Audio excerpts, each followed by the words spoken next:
Welcome to Webinar Wednesday, hosted by the Concrete Preservation Alliance. My name is Scott McCullough, and I'm with Vector Corrosion Technologies, I should say, and I'll be your host for the next 2 minutes or so, and then again at the bottom of the hour to handle questions.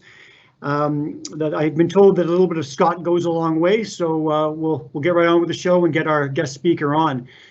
This is our 7th installment in our Bridge Preservation webinar series, and I just figured it'd be a good idea to just recap where we've been and then where we're going with the rest of the series. So as you probably know, all the recordings and slide decks for all our presentations are contained at wesavestructures.info, which is the home of the Concrete Preservation Alliance. So if you scroll down to the bottom of the events menu, you'll see all of our recordings there. We started off in August with Dr. Brian Pales presenting on corrosion assessments for concrete bridge elements, followed in September by Dr. George Sergi on corrosion protection for bridge concrete repairs. And then we had Chris Ball in October for repair and protection of severely corroded bridge substructures with galvanic encasements. November, Jason Chodacek, pile protection for coastal bridges. December, Dave Simpson with targeted proactive corrosion protection for bridges with embedded galvanic anodes. You'll probably see a theme going here. And in January, just most recently, David Whitmore with the evaluation and protection of bonded post-tension tendons. So we covered off 6 of our 12 webinars, and we have 6 more to go, starting with today, and I'll introduce our speaker in a second. But after this, we have evaluating as-built conditions with non-destructive testing with Bill Horn in March, followed by impressed current cathodic protection for reinforced concrete with Matt Miltenberger, electrochemical treatments to extend the life of corroding substructures with David Whitmore again. He's back by popular demand, yes sir. And surface applied cathodic protection substructures with Travis Marmon, and concluding kind of a different topic, culvert repair using geopolymer mortars with Garth Follis. So as I mentioned, all the recordings are on the website at wesavestructures.info, and if you found your way here, you probably know how to register for webinars, but all the registration links are there as well. Lastly, if you have any questions or any requests for future webinar topics, please do not hesitate to email communications@wesavestructures.info. I know Renee would love to hear from you, and we're happy to organize another topic that makes sense. So if you've been with us before, you know that the Concrete Preservation Alliance is a network of organizations committed to advancing education in concrete preservation and sustainable infrastructure renewal. We draw on the expertise of our member organizations to present Webinar Wednesday, including today. The aim of these webinars is to share best practices and innovative approaches to saving structures. I figured I'd give our members a little bit of a plug here. So thank you to everyone seeing on your screen here from Vector Corrosion Technologies, VCS, NDT Corporation, Vector Construction, Credence, Fortius, Deor, Protector, WKENC, SCP, Hrcsa System Professional, FOSROC, AU, and IEC. Thank you very much for joining the Alliance. As mentioned earlier, again, this is the website, wesavestructures.info. If you go to the events tab, you see highlighted in red there, you'll be taken to the registrations for our webinars, and all the recordings and slide decks are at the bottom of that page that you see. So on with the main show here, to Peter McCloskey, who is our featured speaker for today. Peter is Principal Technical Consultant to Vector Corrosion Technologies UK Division, a Senior Cathodic Protection Technician who has worked on the construction side of refurbishment and the manufacturing side of cathodic protection systems. Much of his career has been working for specialist contractors, and he has supervised many concrete repair projects. He has a number of certifications, as you can see here, in cathodic protection of reinforced concrete structures, level 1 and level 3. And Peter joined Vector in 2013, and he's been instrumental in providing many successful solutions to clients with corrosion problems.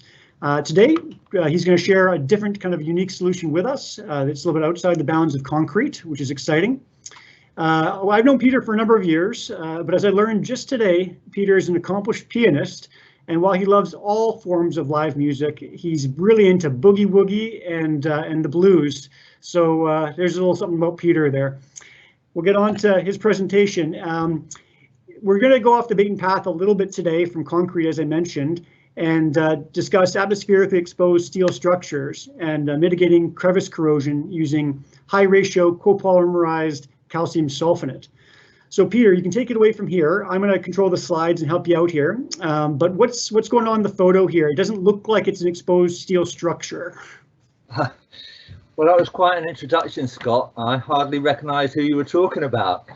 Well, thanks for that. No, it's not a steel structure that I'm at here. This is a masonry clad steel frame building in Bradford in the UK, in Yorkshire. And they had a corrosion issue there, and they were stopping the corrosion by using impressed current cathodic protection.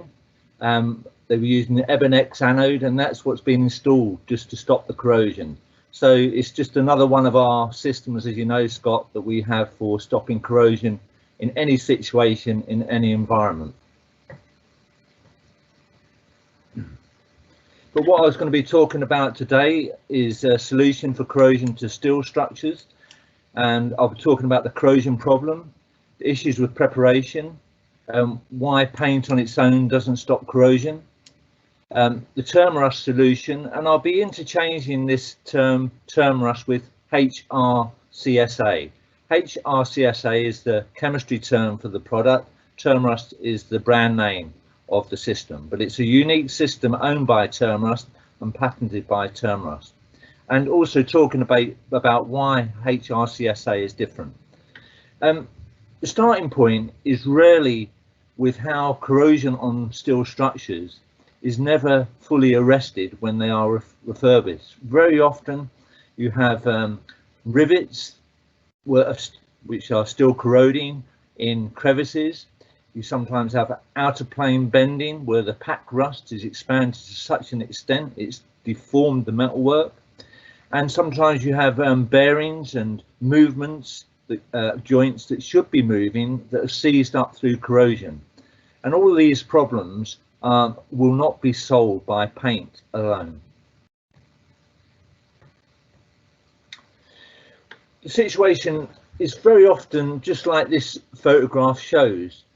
Much of the paint has done its job and 90% of the steel is not corroding. But there's certain areas, and again we focus on structurally critical corrosion, are still corroding. And in this situation, the corrosion is causing bending of the plate, and it is deemed structurally deficient. So if you get to that stage, the corrosion has compromised your structure. The applied hard film of the coating that's being used has not got the chemistry to stop the corrosion, and that's where the Hrcsa is completely different. It's not a paint, it's a corrosion solution. Here's another photograph that I'm sure those people watching this webinar today who are involved in steel structures have seen this scenario many times. It shows the insidious nature of corrosion, and sometimes the corrosion is out of sight. It can be in locations that are not readily visible, and the corrosion frozen moving parts that should be moving are seized up because of the corrosion, and that in turn creates enormous stress on the structure, particularly bridges and beam ends, and that can damage the structure in a completely different way, purely because the bearing is not working in the way it should be. And Turmerous, or Hrcsa, is a solution for that. It can free up bearings that are seized up, and it can introduce a lubricant effect on the bearing and bring it back to life in effect. Again, this is what many clients and engineers live with. Here is a situation where this steelwork has been refurbished less than 2 years ago. I think it was a zinc urethane that was used. And as you can see, 2 years on, there's crevice corrosion and hot spots of corrosion and rust bleeding through the coating. And hot spots have remained active in spite of the refurbishment. And this is a common sight on refurbished steel structures. And if you are interested in stopping that, and are focused on the corrosion rather than focused on repainting a piece of steel to a given standard, then it's well worth considering Hrcsa on one of your structures. And again, this photograph is purely to show that this structure was refurbished by grit blasting, which is a costly exercise, getting the scaffold in place, getting the sheeting up, getting containment in place, the weight on the scaffold, getting rid of the grit afterwards. That's not a cheap process, grit blasting existing coatings off a structure. And then invariably the coating that goes back on are high quality. They're usually urethanes or epoxies or a combination of zinc urethanes, or they could be polyesters. It could be a whole range of high quality coatings that could go back on the steel structure. But it doesn't really matter what the coating is, it doesn't get to grips with crevice corrosion and these locations that couldn't be grit blasted, and these locations where the coating couldn't be applied. And therefore you continue to have active corrosion cells, and you continue to have parts that should move that don't move. And you have this, sometimes you have what they call undercutting, and what is the primary cause of undercutting? It's an active corrosion cell underneath the paint. And again, this is very important to address this problem, and the Turmerous system talks about using chloride scavengers and getting rid of all evidence of chloride. But what's important to understand is sometimes you have corrosion going on behind a coating that doesn't readily present itself as a defect. And in many ways, that's a worry for an engineer. If they're losing section of their steel without being aware of it, you get, you know, plating on the steel of rust build up, and then that would have to be mechanically broken off at some point once it's once you become aware that that's the problem. But when mistakes like this are made, and this is probably a preparation mistake, they've left the corrosion cell underneath the coating, and a corrosion cell can start from one chloride ion being in a pit on the steel. It doesn't take a lot for a corrosion cell to initiate, and once it starts initiating, it's almost like a little ember starting a fire. It starts to corrode and then it spreads. And once that mistake is made, who pays for that mistake? The contractor won't be held accountable for it, because in all intents and purposes he's done a good job. He's grit blasted, he's applied the coating according to the data sheet. The paint manufacturer won't be held accountable because he's supplied a paint that he knows is good if it's applied properly. It's the client generally who picks up the cost of that mistake. So once you have a structure that's been refurbished and then a corrosion problem initiates prematurely, it's generally the client who pays for it. It's no one else but the client. And at the very worst end of the spectrum, when a structure is compromised sufficiently, you can get catastrophic failure through corrosion. And around the world that does occur. Corrosion is just left to go on and on until finally it compromises the structure. But very often the corrosion is just unsightly to begin with, and if it's public money and the public see a bridge that's been refurbished in their town or nearby and they think it looks great for year one, when they see it corroding prematurely, even if it's not structurally compromised, it's unsightly and people don't want to see that. They perceive that as a failure, and in many ways it is a failure. This is a photograph of a job in Montreal that I was told cost 7.8 million Canadian dollars to refurbish. And this photograph on the left hand side was taken a year later. And as you can see, there's corrosion cells coming in a location where the contractor couldn't grit blast and where the coating couldn't be applied. It's crevice corrosion, and it started to bleed through. Now that became quite a public issue because the public saw all this money being spent, and in their view there's a failure occurring prematurely. And it is a failure in the sense that there is an alternative to this problem, and the Hrcsa is a solution to this very problem. And on the right hand side Sorry, if you just go back a sec. That on the right hand side, that photograph there is a zinc epoxy coating, urethane coating, and 1 year, it's a 3-coat system, and 1 year later you've got rust displaying itself. And I would say to those people listening to this who manage steel structures, they are familiar with this problem. Do they have corrosion on their crevice corrosion on their structures? The answer is going to be yes. Have they refurbished steel structures and the crevice corrosion has come through the coating? And I'm pretty confident most of you would say yes. They're familiar with this problem. And this photograph here shows a bridge in Quebec that had to be completely taken down and rebuilt, and it took 2 years to do that. And it caused the public to have to drive 20 kilometers on a detour to go round to get to their destination because the bridge was out of action. But what I find interesting about these photographs is that most of the steel is in very good order. There's large sections of this steel, probably 80% of the steel, it's still got its coating on and it's not corroding.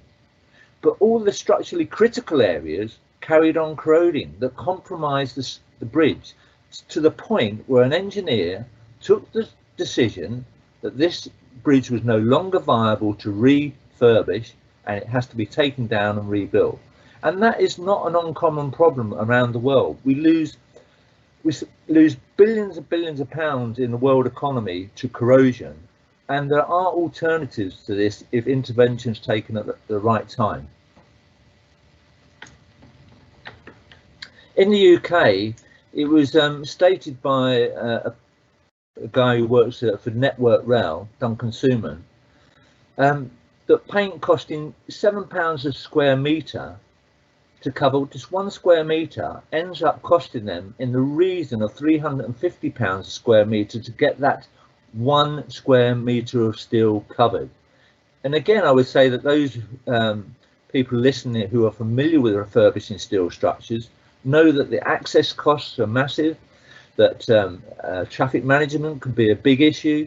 There can be, if it's over a river, there might be a safety boat in place. There's all manner of things that contribute to that cost. If it's a rail line, there's probably very short possessions that crank up the cost. You can probably only work between 4 and 6 hours on a shift. So there's all manner of things that crank up the cost of getting that coating on. So it's, in a sense, it's criminal to spend all that money and then put a system on that begins to fail again within 2 or 3 years, and you see rust staining coming through. And many clients live with that problem and just accept it is the way it has to be. But what we're trying to demonstrate today in this webinar, there's an alternative. So I'll be talking about Turmerous, and like I say, Turmerous is the trade name. The chemical description is a high ratio copolymerized calcium sulfonate. So if a chemist was talking to a chemist, that's how they would describe it. It relies on ionic attraction to bond onto the existing steel substrate and coating, so it does not need a profile to adhere to. That's really an interesting characteristic of the material. It soaks into rust and goes beyond the rust and chemically attaches itself to the steel that's not corroding. So it starts to protect the steel beyond the rust. It also attaches itself very, very well to existing coatings, and that characteristic, that ionic attraction, means that you don't have to get a profile in the same way that you do for many coatings. Many coatings demand grit blasting. This system doesn't require grit blasting. It's got this ionic bond to existing coating. I would say, to my mind, in layman's terms, and this is not a technical way of describing, but to my mind, it's a little bit like cling film. The way that sticks to your hand, it sticks to itself, it sticks to a surface. Sometimes it sticks to a surface you don't want it to. It's got this attraction to stick to a surface. Well, that's how this material works. You do have to prepare the surface, but the preparation is high pressure water jetting, hot water jetting at 7,000 psi using a 0-degree rotating tip nozzle. I say that just so that people who are used to spraying have got an idea how they have to apply it. For those that are not familiar with 7,000 psi, I would say it's probably 3 or 4 times the pressure that you might have from a domestic pressure washer you could buy in a hardware store. They're probably about 2000 psi. So it's quite a lot more pressure than that, but it's not like cutting out concrete or water. It's not like 40,000 psi that could cut you in two.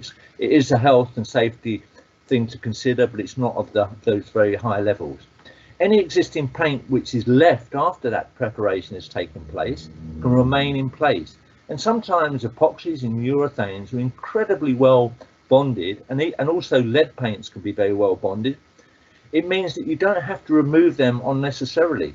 Some of those coatings might be doing a good job, and you're only going over the top of it with another coating that Turmerous will underwrite as being suitable to adhere to most coatings in the market. And I say most because I think pitch tar coatings are not suitable because they would probably become mobile again. But all your main ones, your urethanes, your epoxies, your acrylics, your polyesters, they're all suitable for going over the top of with this system. Not many manufacturers would say that their system is suitable for going over so many coatings.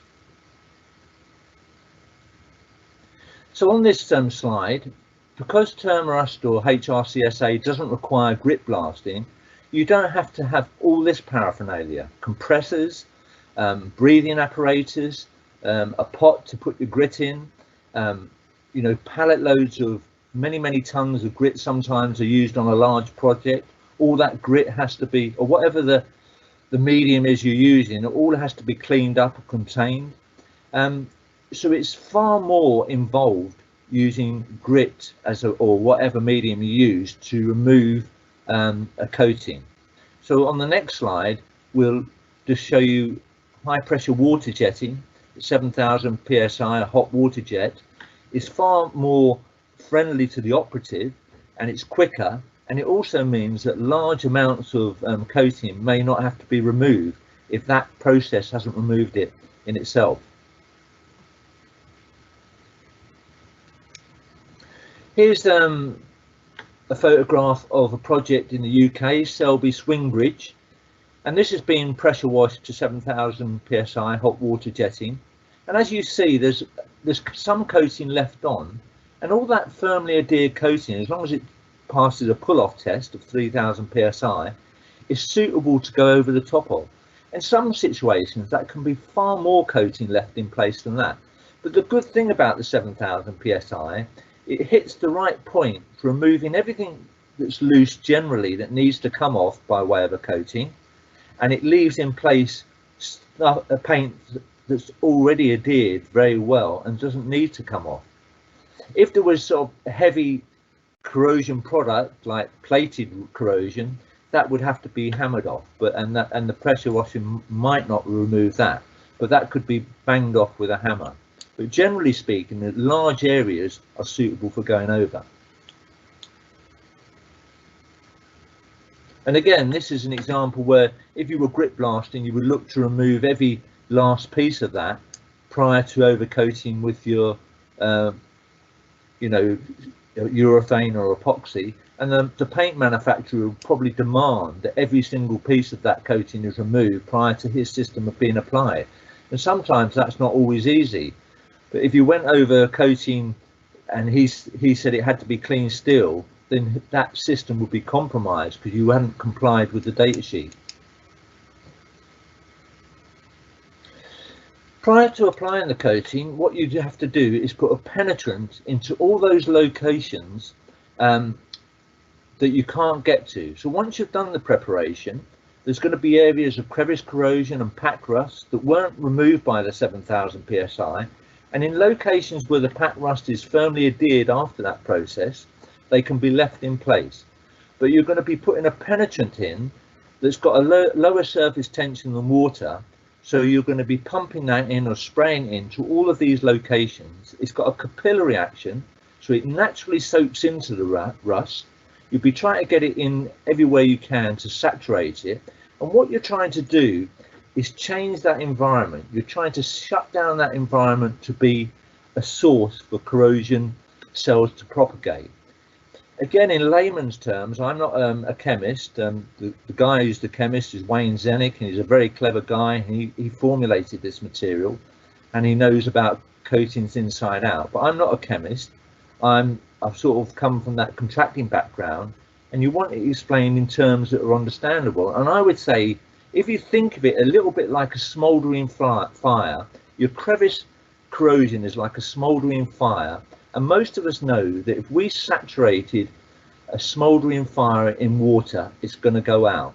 Well, this is very similar. If you saturate the corrosion area, like the crevice corrosion, the packed rust, the seized up bearing with this Hrcsa, it shuts down the environment for corrosion to take place. And again, difficult to get to locations, and these are typical locations where corrosion staining will come back after you refurbish the structure, because like I say, they couldn't grip blast into the crevices, they couldn't apply the coating into the crevices, and this is the difference about this system. You're putting a penetrant that's going to shut down those corrosion cells in those locations. And again, pot rivets and areas where steel is folded on top of steel are classic locations for corrosion to continue. In many ways, when you grip blast a steel structure and remove all the existing coating you can, and you apply a brand new coating that makes it look wonderful, in many ways you've left hot spots of corrosion corroding away. It's almost like having your house on fire and the fire brigade saying, well, we'll put your house out now, all the fire's been put out, apart from the smouldering embers. We're going to leave the smouldering embers. And then you might say, well, aren't those smouldering embers going to come back and start another fire? Well, it's exactly what happens, is you refurbish your structure and you leave corrosion cells ticking away behind the coating, in the crevices, in the pot rivets, and then the problem has not been addressed. And unfortunately, this is what the world is living with. Many owners of steel structures live with this problem year on, year out. This is an example of the Turmerous being used. They put the penetrant into all the difficult locations after it's been prepared, and they put a stripe coat on top of the penetrant immediately. It's all wet on wet.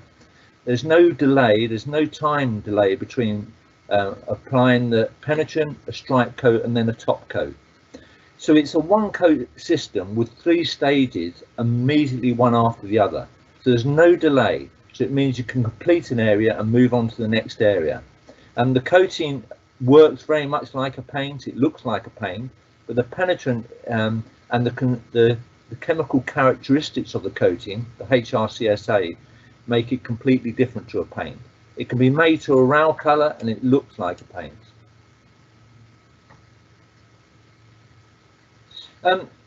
What I like about this photograph was this was Turmerous applied 18 years previously, and I would say that typically you would have corrosion coming through those locations where those 2 plates are and the pot rivets are, or the rivets are. It wouldn't be unusual to see some rust staining coming through those locations.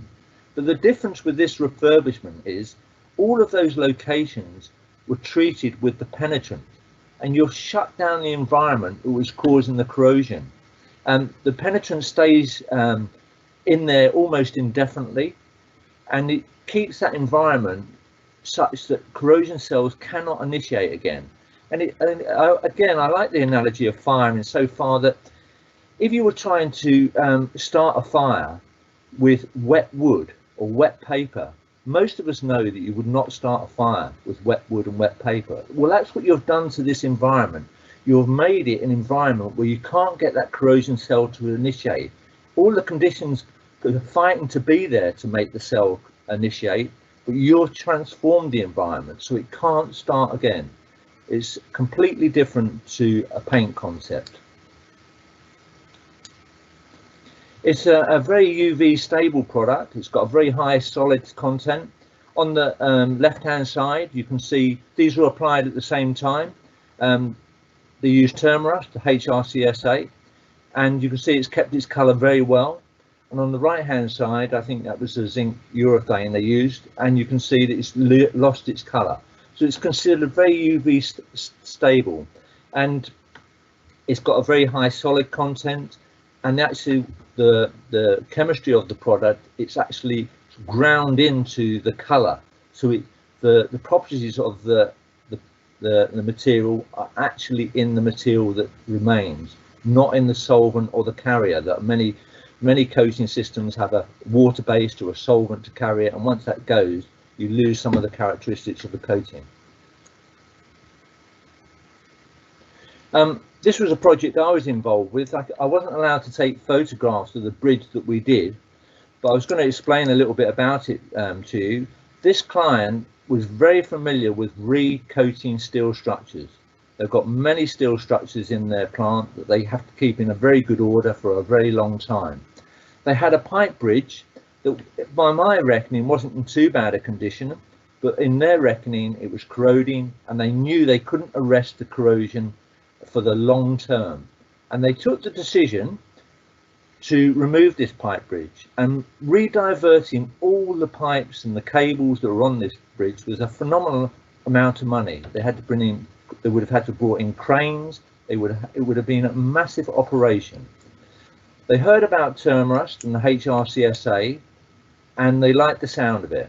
And these are guys who are very familiar with all the high quality coatings available on the market. They're familiar with grip blasting, they're familiar with preparation, they know about coating. They looked into the Turmerous, they checked it out for themselves over and above what I was telling them, and they decided to redo the pipe bridge in Turmerous. It's worked incredibly well. There's no evidence of any rust staining coming through, and they've extended the life of this pipe bridge for a very long time, maybe 20, 30 or even longer years, without the need to replace it. And it saved them tens of thousands, if not hundreds of thousands of pounds. If anybody's worked in a nuclear power station, it's a very demanding environment from a health and safety point of view. Anything you do costs probably 4 or 5 or 6 times the amount of money to do outside a nuclear power stations as it does on the inside.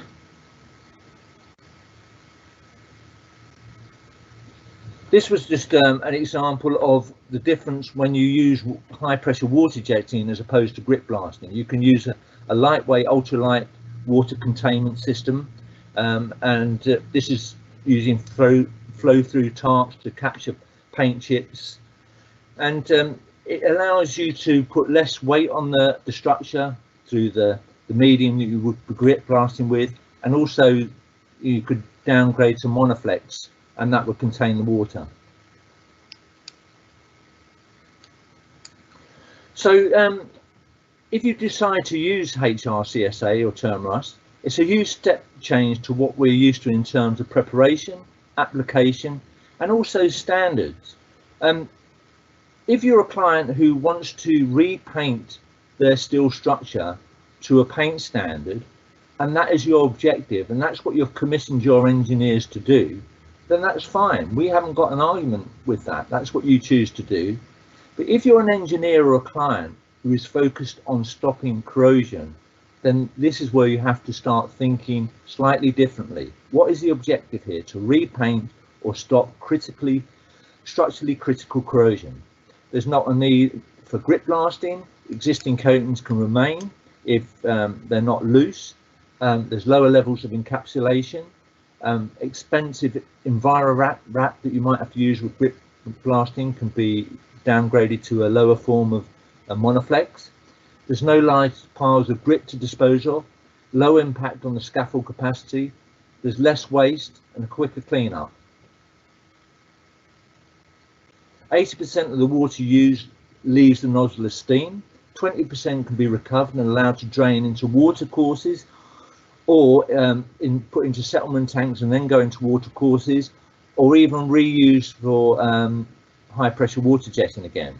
We'd test the water, but generally speaking, it's not far off being suitable to go back into the water courses. Obviously, that would be in dialogue with the local environment regulations. The penetrant I've spoken about, it scavenges oxygen, and it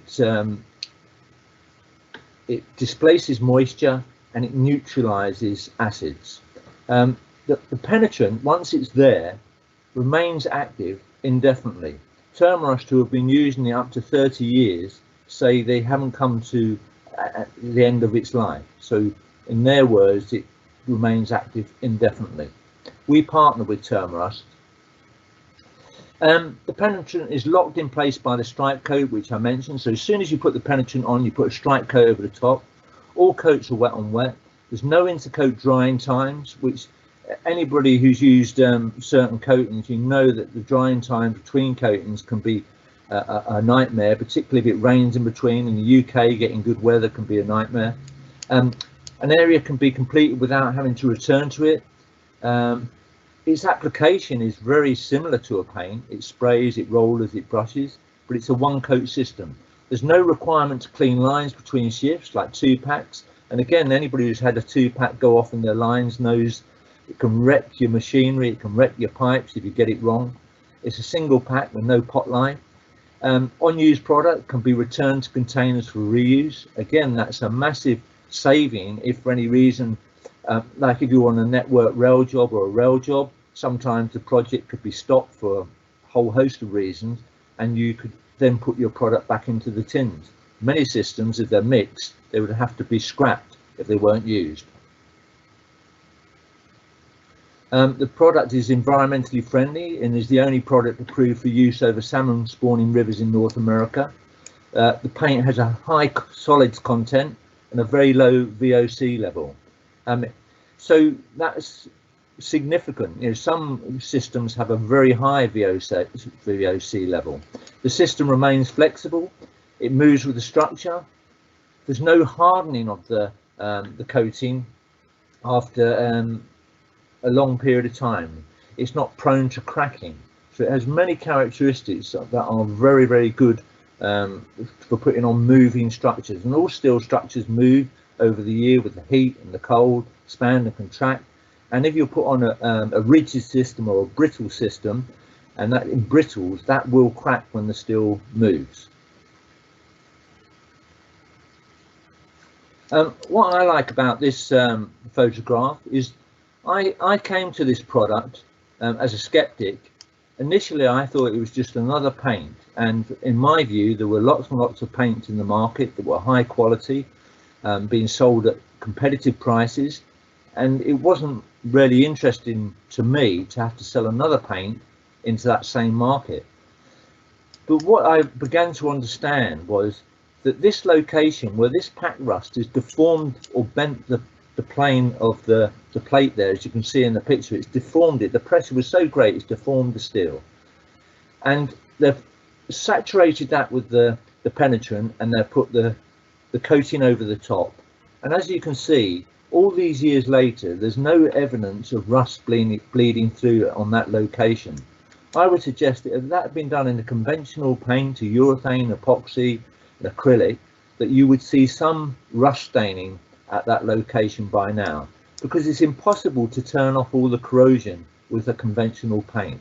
That's why the Hrcsa chemistry has to go in there and do the business first before you overcoat it, before you seal in that location. If you just seal it in with a paint, you're just masking the problem, you're hiding the problem away, the problem's still under the surface. In appearance, it looks very similar to a paint. It can be, as I said, it can be sprayed, rollered, brushed, and it can be made to any rail colour you want. So there's not a problem from that point of view. This slide was supplied to me by Turmerous, and it was done by an independent test house who were looking at a whole host of different coatings. And there was a mixture of coatings in there, water-based epoxies, urethanes, a range of coatings that are generally used on steel structures. But as you will see on the bottom, the line on the bottom is the Hrcsa, and they were measuring rust creepage after whatever coating had been applied. And you can see that the Hrcsa is not allowing any rust creepage. And going back to that photograph, it's really just demonstrating what that photograph was telling you. It's also, it's working to the principle that I'm saying at my analogy, that if you try to start a fire with wood or paper that's absolutely saturated in water, you will not get that fire to initiate. In exactly the same way, you cannot get corrosion to initiate that's been saturated in Hrcsa. It's got a capillary action, so once you start putting it on the outside of the corrosion or the pack rust, it starts to soak into the pack rust and attaches to the non-corroding steel and changes that environment. It changes the chemistry of that environment. It's very suitable for overcoating complex steel joints, and again I would suggest that a conventional paint struggles to deal with structures like this. All a contractor can do is put the paint on. All he can do is prepare and put the paint on to the areas he can get to. He cannot resolve the problem in areas he cannot get to. The Hrcsa solves that problem. This is the system being used on penstocks. The next photograph shows a guy spraying it. It's very user-friendly from an applicator's point of view. I've dealt with painting contractors who have sprayed all sorts of systems on the market, 2-packs and all sorts, and they've had no problem adopting the use of Turmerous. In fact, they've found it a very simple product to use. This was a bridge that I was personally involved with in Yorkshire in the UK, and the client here was very familiar with refurbishing steel bridges. He knew about all the EN and ISO standards for preparation, for coatings. He knew about how difficult it is to access structures. He knew the contractors in the market. He knew the paint manufacturers in the market. But he wanted to do something different. His focus was on stopping corrosion rather than just painting it to look nice, which it looks wonderful. That was the brown colour he wanted made, and he had it made, and that matched the historical nature of the bridge. It was a grade 2 listed bridge to my memory, and its historical interest. So it ticked all the aesthetics points, but his main focus was on stopping corrosion. And there's a few more slides on this, just to sort of, I took on my phone, and it was just a nice job to be involved with. A historical interest, listed, and doing the job and keeping it for posterity. The next slide is of Selby Swing Bridge, and this was a network rail job. And one of the driving factors for selecting Turmerous, not only because it was technically interesting to them, it was also a very fast system to apply. Most contractors involved in this project and material manufacturers said this would have been a 6-week project to grip blast and recoat that with a conventional system. Network rail never had 6 weeks, they had 2 weeks. And everybody was saying it couldn't be done in 2 weeks. Well, the contractor successfully did it in 2 weeks. He high pressure water jetted at 7,000 psi, and he applied the Turmerous in 2 weeks. So the cost saving there in time on site was significant. The speed of the application was a driving factor in the selection of the product. So not only is it technically suitable, it can tick the boxes on big cost savings for time on site, and sometimes time is where all the cost is. This isn't a very good photograph of the same bridge. It's just I went to visit it several years later. I think this must be about 6 years after it was done, but you couldn't, it's privately owned land by Network Rail, and you can't get onto it without climbing a wall and get close to the bridge. But from what I could see, it looked in very good order, no rust staining coming through the structure. It looked like an industrial grey painted steel structure, but the difference was there was no brown rust staining coming through, which again I would reiterate that clients live with that problem regularly. This was another bridge in Yorkshire, Leeds Bridge, and the same client as the Newlay Bridge was very familiar with the difficulties of accessing the underside of this bridge, and also its navigable waterway so they couldn't put large sections of scaffold in place and block the thoroughfare of the boats going under this bridge. So a demanding job. So he was very familiar with, again, paint standards, ISO standards, paints on the market, specialist contractors in the market to apply paint. But he wanted a different solution. He wanted to make sure that he's not going back prematurely to address structurally critical corrosion. That bridge I think you just showed there had Turmerous. I think in 1980 it had Turmerous. They did an intervention, I believe, in 2005. So this is not Turmerous 30 years on, but I think the intervention in 2005, my understanding that it worked well onto that, up to that point. Well, that sort of brought me to the end of my presentation. It's not a very long presentation because it's all about just preparation and about an alternative coating when you are focused on structurally critical corrosion, as opposed to the paint market, which is, we've got nothing against paints. Paints are very good in certain situations, but you have to ask yourself as a client, as an engineer, as a contractor, are you focused on repainting a structure, or are you focused on stopping corrosion? And if it's focused on stopping corrosion, then the Hrcsa is worth looking at and engaging with Vector over. If you just wish to repaint your steel structure to a given standard, then there are plenty of paints in the market that will achieve that. So I'll hand back to Scott, who handles this bit for me. I appreciate you putting in the Winnipeg slide there. That's my hometown. That's where I am right now, where it's minus 40 degrees Celsius. So maybe start off with one question here. How does, like, this is probably a question most people want to know, is how does the Hrcsa work? Like, how does it actually, you know, stop corrosion? We talked about how it was applied in the source prep, but how does it actually work? Well, I'm not a chemist, Scott, but and I was a skeptic when I came to this product. I wasn't that to me, I thought I was being asked to sell a paint, and I was not enthusiastic about that. But when I've got to know the system, and I've got to know Wayne Zenick, who's the chemist behind the technology at Turmerous, he's a very clever guy, and I've had many conversations with him, and he's tried to explain it to me in these sort of layman's terms, is that the Hrcsa, the first thing it does, it displaces moisture. Even a young boy probably knows that moisture is a key component to creating corrosion. So if you can displace the moisture in a corrosion cell, you're one step towards stopping that corrosion cell. The next thing it does, it scavenges oxygen. So this is the clever chemistry of the system. It starts to shut down the oxygen. And again, for chemists and other people may well know this, you need oxygen for corrosion to take place. If it's oxygen starved, then corrosion slows down or stops. And then finally, the product starts to neutralize any acids. Again, another component for the corrosion process.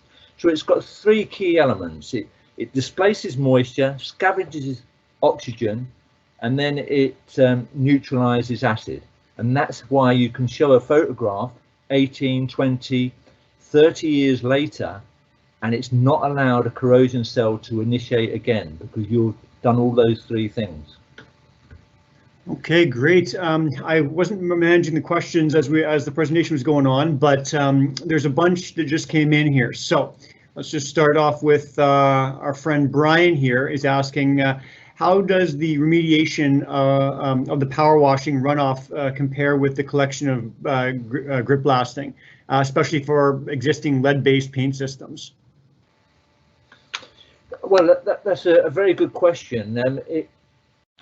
Very often a lead-based paint is worked well in many regards, and it can be still firmly adhered to. It can still be firmly adhered to the structure, and if it is, you can go over the top of that and get rid of that problem of having to remove lots of lead that grip blasting remove. So the lead that gets into the water would have to be contained, and it would have to be settled out, and then you would have to do a test to make sure that you've got rid of that lead prior to putting it back in the water course or recycling it again. But again, when I've been talking to Wayne Zenick and other technical people at Turmerous, they say that it's usually low volumes of lead that are taken away by the water in comparison to grit blasting. As soon as you're interfacing with lead, you have to be careful, but it can be contained. The other thing that our company does is we interface a lot with concrete repair contractors who do massive amounts of hydro demolition with water, and that's all contained. We've done a large job in Toronto, and very often they use water to cut the concrete out, and that all has to be contained. So it's not beyond contractors to contain water, settle it out, and to put it back to the river courses in the standard the Environment Agency will accept. But all of that has to be QA controlled. Okay, our friend Sam here, or sorry, Saul is asking, can Turmerous be painted over? A couple of people asked this question. Yeah, I think that yeah, they do. A lot of people ask that question, and I think the simplest thing is to get a sample of the product that you want to overpaint Turmerous with, put it on top of the Turmerous, and see if you're satisfied. But it's rarely a question for the paint manufacturer of the paint that's going to go over the Turmerous to answer, not for Turmerous to answer. Turmerous don't have an issue with you putting coatings on top of their coating.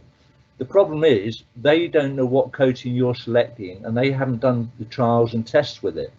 But what Turmerous will say, they're happy to go over anybody else's coating, which is a massive statement. You know, not many paint manufacturers will say that. So I don't know if I've explained myself clearly there, Scott. It's really for the paint manufacturer of the coating going on top of the Turmerous to make that judgment call. And I would suggest the best way is get a sample, try it, and see if everybody's happy. Gotcha. Okay, and that's reasonable. Does the Graham is asking, does the Turmerous get applied to the full area of the structure, or just the known? Like, what's your advice? Just the known areas of problematic critical corrosion. And again, I think you answered this during the presentation, but what color can it be painted? I assume any color. If I wanted hot pink, I could get it. Yes, you could. Yeah, absolutely. You can get any color. They use a RAL standard, which is an international standard. So if you give them a RAL color, they can have that color made. The system is applied everywhere, and it's applied in a similar fashion to a paint. But unlike a paint, if you did apply it over sheeting rust or rust that's already there on a flat surface, it debonds that rust. It goes beyond the rust and it debonds it. So you have to make sure that the flat surfaces areas are clean, are prepared properly, and there's no plating rust on that flat surface. But it's applied everywhere. But if you had a limited budget, you could just apply it to the structurally critical areas and use it in a sort of a piecemeal fashion. So it depends on what you're trying to achieve. But obviously we would advocate doing the whole structure like that Redwood Bridge in Winnipeg. But if you just wanted to target areas, that would work as well. Awesome. So just regarding pack rust, Joseph wants to know, with your system, does pack rust have to be removed to a certain depth? Like how much preparation is required? That's another very good question, and I'm glad you've raised it. Once you've done the 7,000 psi, any pack rust that's still in place, we would not advocate removing that. We would advocate just leaving it in place. You want to remove loose and flaking stuff off the top, but that pack rust could be structurally relevant. If you removed it, it could compromise the structure. You might want to, from a structural point of view, leave that pack rust in place because it's keeping it tight and keeping it safe. But once you've removed that superficial loose rust, and the 7,000 psi will do that, then you just leave what's remaining in place. And that's where the penetrant has got to go, so it shuts down that environment for any further corrosion to take place. Okay, our friend Paul's asking, how dry does the substrate need to be before applying the Hrcsa system? Can it be applied to damp or wet substrates? And I believe the answer is yes.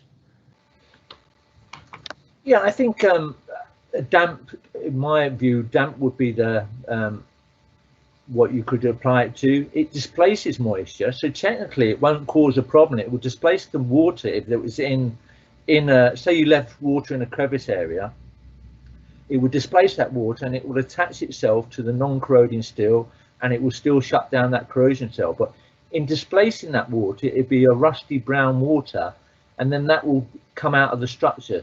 So ideally, you'd want to blow those locations out with compressed air, and you would try to get the structure as dry as you can. But technically, it will displace water and will still perform. But I think with any coating, you would try to get it as dry as reasonably practical. Okay. We have a shy person here, Mr. Anonymous, has a question. Does the Hrcsa dry solid? I've heard typical calcium sulfonate does not dry but remains tacky to the touch. What's your understanding of that? It doesn't go hard. It's got it remains very, very flexible. I don't know how flexible the coating is on Redwood Bridge, but we probably could go and have a look at it. But it keeps its flexible characteristics for a very, very long time. It doesn't cure rapidly. So if you were in an area where you wanted to say walk on it quickly, it's not typically a trafficked product. But if you wanted to walk on an area quickly, you would have to give it enough time to cure, and that is dependent on temperature. So the person raising the question is right, that Hrcsa does not go hard in the long term, but when it's cured after a number of days, or if it's very cold, maybe longer than that, it looks just like a cured coating. You know, it looks like a paint. These questions are coming in fast and furious, Peter. I'm not keeping up here. My good friend Scott, I love that name, is asking: are they using this system on new steel bridges? And this is a common question. I know you're going to get this. What's the cost difference between paint in this system? And maybe just to add to that, is there a life cycle cost analysis of using this system versus regular coatings? What's your thoughts on the question of new bridges as well as cost differentials? Yeah, well, on new structures, I think if you've got a brand new piece of steel and you've got access to that piece of steel to coat it in a variety of coatings, there's lots of good coatings to do that. And I would argue that Turmerous doesn't necessarily bring anything fresh to that scenario. There's lots of coatings already doing that very well. I would say that the Hrcsa is primarily for the refurbishment of existing structures. I think if we went into that market of trying to get it onto new structures, I think there would be plenty of good alternatives to the Turmerous system. It could be used, but I don't see any particular merit for that situation. Also, you have very clever technologies in new steel. There's a couple in the UK. There's the Angel of the North that's got is a sort of self-healing corroding steel that it just initially corrodes and stops, and I've seen some very clever steels come onto the market. So that's not the market we're pushing into it. In terms of the cost, you only have to think of Selby swing bridge. The cost saving there is in having a contractor on site for 2 weeks as opposed to 6 weeks. It's all the access, the monoflex, so there's a massive cost saving there, but it's really in application as much as the product. The product is comparable to coating and high quality coating in the market at the moment, but the cost is in application. The cost saving is application. Okay. Just time for a couple more questions here, then we'll have to close it off. Ryan is asking, does Turmerous penetrate? Does the Turmerous penetrant actually dissolve pack rust, such as it can, or does it free up frozen bearings, or does it only slow down future corrosion? It frees up bearings, definitely, yes, and it doesn't dissolve it. The pack rust would still be there, but it makes it like a lubricant, so that bearing can start moving, that the fixing can start moving. I made the analogy as a layman. I mean, the chemist might not like me making this analogy, but just from a layman's point of view, it put me in mind of using something like WD-40. It soaks into the rust, and it frees up the movement of a joint, a bearing, of something of that nature.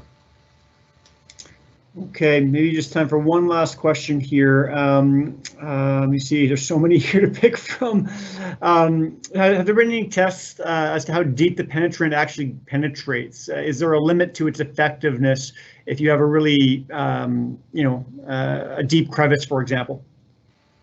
Oh, right, that's another very, very good question. And I've asked that question of Wayne Zenick, who's the chemist. And what it's saying, it's got a capillary action.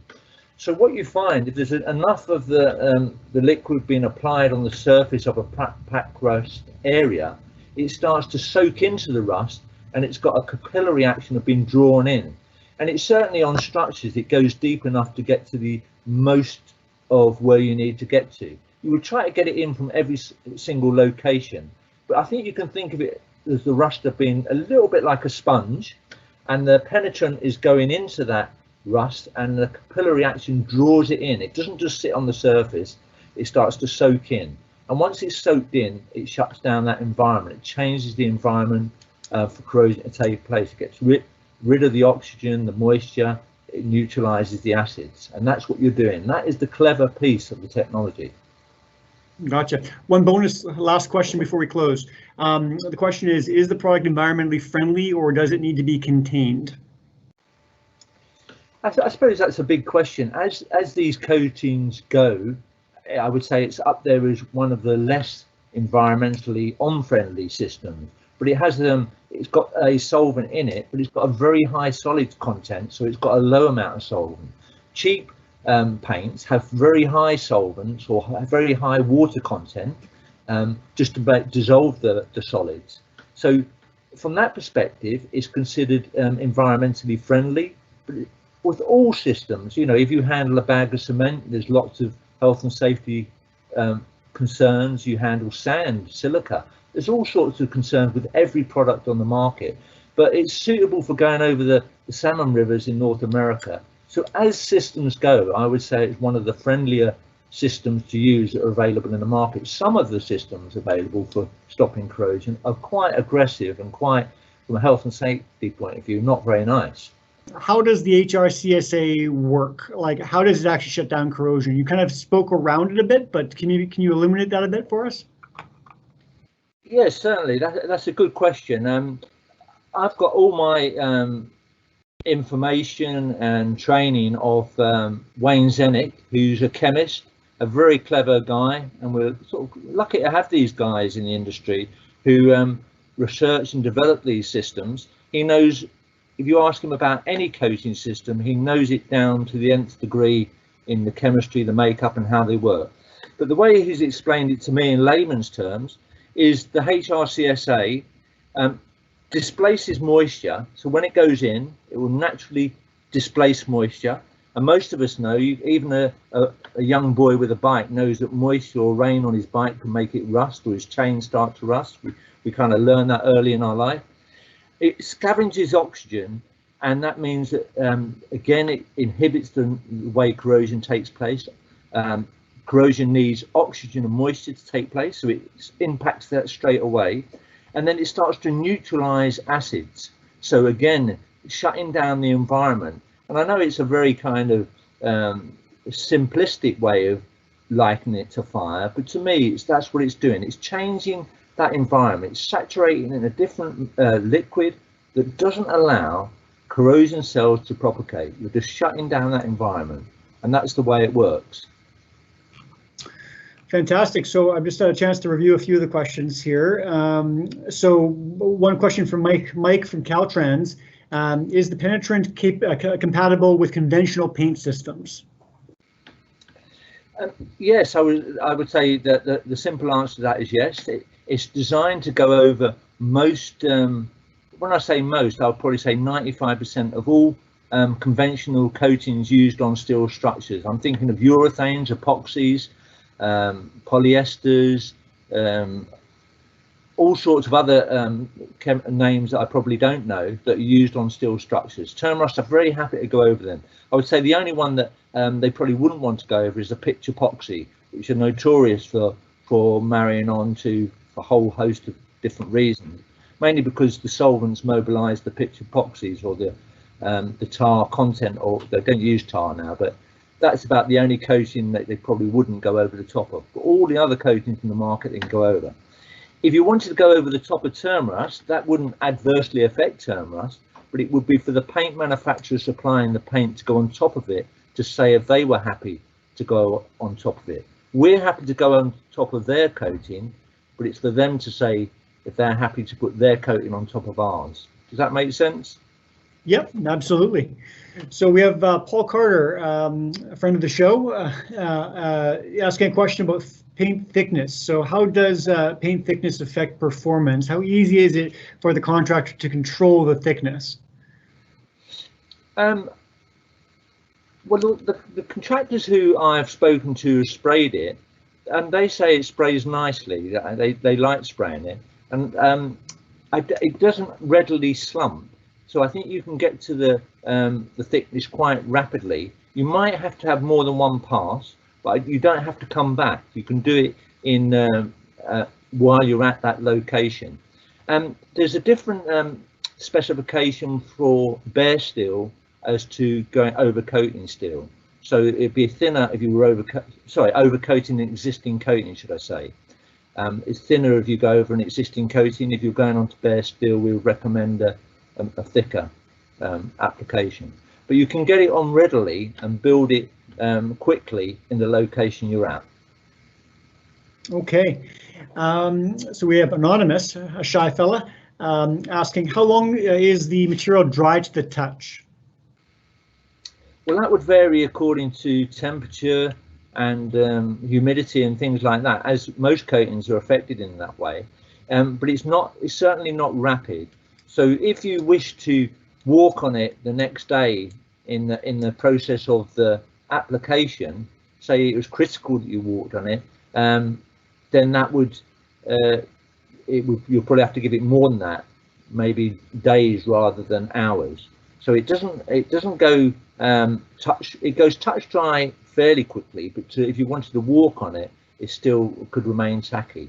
So that would be a characteristic of the product, but that's also the characteristic that gives its flexibility and elasticity. When we did that Leeds bridge, we had the Turmerous on top of the bridge. They removed all of the asphalt and the road on top of that steel bridge, and they coated all the steel underneath the road with Turmerous. Now, one of the things they had to do fast was do the locations fast, and what they did, they put protection board on it so they could walk on it the next day, and they did it in a fashion that they didn't impact the coating. So I think if you're focused on using the product, you can use it in practical ways and overcome these kind of products. But if you wanted to open a shopping centre, say you applied it inside a shopping centre for some reason, and you wanted to open it to the public the next day, then it wouldn't be the right product to select. Wonderful. Okay, we have Adrian asking a question. Is the system often used on newly built structures? You used a lot of examples with refurbishment. Would it be effective? I assume so, but have you seen any examples? There's no reason why it couldn't be used on new structures, but I think in that arena we would be like another coating in that arena, insofar that a new structure, if you've got a piece of steel in a workshop and you've got the opportunity to coat it or dip it in galvanizing or do something like that, you will get to every single piece of that steel and protect it with whatever coating. And when they're done in workshops like that, you've got a rare opportunity to protect the steel. Or even if the structure is new and there's no corrosion cells started, you do have the opportunity of putting that coating onto a very high standard. So for new structures, you could use it, and it would be beneficial if it went into those crevices on a new structure. It would keep it in an environment that corrosion couldn't readily initiate. But I think our target market is very much existing structures that have a corrosion issue and you want to switch it off. I think if we went into the new market, I think other coatings could be considered to do the same role, if that makes sense. It does. Thank you. So we have questions coming in fast and furious here. It's a very popular segment, Peter. We have a question from Anonymous, and this is I'm not going to read the whole thing, but it sounds like they've used I guess the product in the past and had a failure. The gentleman notes or lady notes that the structure was abrasive blasted prior to the painting. Have you run into any encounters with failures with the system? It does sound pretty like a miracle product, but I'm sure there are limitations. What have you seen any failures or the common problems to look for when applying? Sorry. Yes, yeah. If you visit the Turmerous website, we partner with Turmerous. It's not a product we make in-house. We make most of our products in-house, but this is a system that we have partnered with Turmerous. But if you visit Turmerous website, one of the things they unusually do is they show you lots of failures on their website. Last time I looked at their website, and they show you the reasons why those failures occur. And I think what I would say is that if the preparation's done correctly, they can demonstrate that there will not be failures with Turmerous. They talk about chloride scavengers. For instance, if you high pressure water jetted a steel structure that was heavily chloride contaminated but failed to use a chloride scavenger, it's not a miracle cure. Those corrosion cells could be in defects in the steel, they could initiate into new corrosion cells, and the Turmerous would be struggling to shut them down.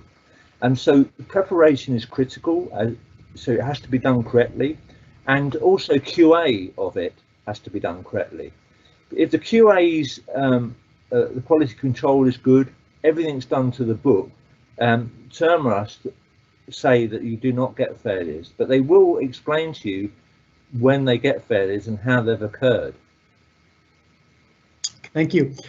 Just time for a couple more here. I'm going to try to be selective. We have Brad asking a question. Did the contractor need to capture the water blast and paint, I guess, residue while cleaning the Selby swing bridge? Specifically, was there lead in the paint which needed to be captured to keep it away from poisoning the environment? Definitely, lead has to be contained, and the water would have to be tested. And sometimes they get impurities out of it by nothing more complicated than settlement tanks. Sometimes you let it settle and the water on the surface becomes clean, but you would have to test it to the environment regulations for that location. So when you high pressure water jet and it's lead paint, you will get some lead residue in the water. But if you were grip blasting that off, you would have a significantly bigger problem of getting rid of all that lead paint. So as soon as you're in contact with lead paint, you have to start triggering all precautions. But I would say that the amount you're going to remove is low, and you would definitely have to test it prior to putting it back in the watercourse. Okay. Adrian has a question here. Is the product repaintable or overpaintable over 30 years time? So I guess maybe I'll dovetail this with another question about price. So how does this compare to other high-grade paints on the market? And two, what would be this life cycle cost analysis comparison? Sorry, can you just repeat the first part of the question? Oh, sorry. Sure. Can it be repainted or overpainted over, say, a 30-year lifetime? Yeah, it can certainly be repainted. You just have to clean the surface, and it'll be compatible. And again, for those that have experienced epoxies and urethanes, sometimes you've got abrasively roughen up the surface of a coating, and even then you don't get a chemical bond. What you get when you recoat with the Turmerous, you get a chemical link taking place yet again, even after a long period of time. So from that perspective, it's very easy to patch up an area that maybe has been mechanically damaged, and then you can just go back, clean the area and apply the coating. The cost saving is really in application. The speed, it's a one coat system, the pressure washing is a lot faster than grip blasting, and as a Selby swing bridge, all the cost was the fact that you haven't got all that mobilization cost on for 6 weeks, you've got it on for 2 weeks. So that's where all the cost saving is. I've tried to sort of find out where the price sits. I would say it's high end, a liquid content, litre for litre, probably high end coating. but really it's the application where all the cost saving comes. If you compare the whole project with a project of a different system, the Turmerous undoubtedly would be cheaper. We're a couple minutes over. Thanks, Peter. We'll have to leave it at that. I apologize. There are a lot more questions we did not get to, but luckily we have Peter's contact information right on screen. So I know he'd love to speak with anybody who had a question that went unanswered, or even if you have a new question that you didn't submit on the function here. I'll leave his contact information up for a couple seconds here. And you can always email communications at wesavestructures.info, and we can pass along his contact information that way as well. As I mentioned earlier, we have in March 10th, we have Bill Horn speaking about evaluating as-built conditions with non-destructive testing on bridges. And then on April 14th, impressed current cathodic protection for reinforced concrete with the one and only Matt Miltenberger. So this brings us to the end of our presentation today. I just want to thank Peter for dedicating his time to us today and sharing his expertise with Turmerous and Hrcsa. I know it was a little bit of a pivot from our typical concrete world, but we really appreciate your time, Peter. Thank you. Thank you. And just before we go, I would like to say one more thank you to one of our unsung heroes here at the Concrete Preservation Alliance and We Save Structures, is Renee Therian, who works frantically behind the scenes to make sure every webinar comes off perfectly, and I just wanted to say thank you, Renee.